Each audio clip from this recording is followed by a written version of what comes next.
नमस्कार मित्रांनो, मी कार्तिकी कृष्णा मस्के प्राथमिक आश्रम शाळा वारोळा तालुका माजलगाव जिल्हा बीड या शाळेमध्ये चौथी शिकत आहे. नमस्कार मित्रांनो, मी वैष्णवी ज्ञानेश्वर कवडे प्राथमिक आश्रम शाळा वारोळा तालुका माजलगाव जिल्हा बीड मी या शाळेत चौथी ब मध्ये शिकत आहे. तर मित्रांनो, आम्ही दोघी तुम्हाला तास व मिनिट यांची जॅपनीज मधून ओळख करून देणार आहोत. ते तुम्हाला आवडेल का?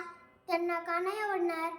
1 वाजता, इची 2 वाजता, नीजी 3 वाजता, संजी 4 वाजता, योजी 5 वाजता, गोजी 6 वाजता, रोजी 7 वाजता, सिचीजी 8 वाजता, हाचीजी 9 वाजता, कुंजी 10 वाजता, जुजी 11 वाजता, जुगुचीजी 12 वाजता, जुगोफून 15 मिनिटं, जुगोफून 30 मिनिटं, हान 4 वाजून 30 मिनिटं, योजी हान आरिगातो गोजाइमासु.